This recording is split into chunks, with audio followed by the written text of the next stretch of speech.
Immerse yourself in the profound insights offered by Father Chuck Belmonte as he delves into daily reflections on various gospel passages from the Bible. November 19th, Tuesday. Why is the Church Catholic? For just as the body is one and has many members, and the members of the body, though many, are one body, so it is with Christ. For by one Spirit we were all baptized into one body, Jews or Greeks, slaves or free, and all were made to drink of one Spirit.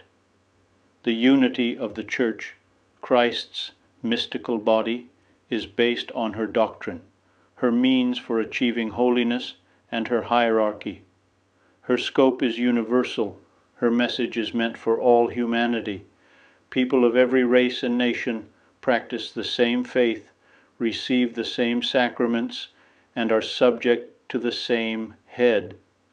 This distinctive feature or note of the Church, her capacity to unite the most diverse peoples harmoniously, is called Catholicity. This is how God wanted her. The Church was Catholic already at Pentecost. She was born Catholic from the wounded heart of Jesus as a fire which the Holy Spirit enkindled.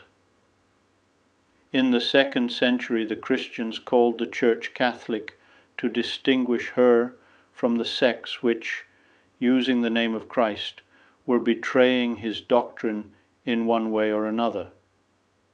We call her Catholic, writes St. Cyril, not because she is spread throughout the world from one extreme to the other, but because in a universal way and without defect she teaches all the dogmas which men ought to know, both the visible and the invisible, the celestial and the earthly.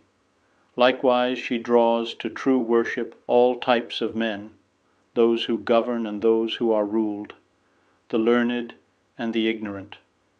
And finally, because she cures us from all kinds of sins, whether of the soul or the body, possessing in addition, by whatever name they may be called, all the forms of virtue in deeds, words, and every kind of spiritual gift.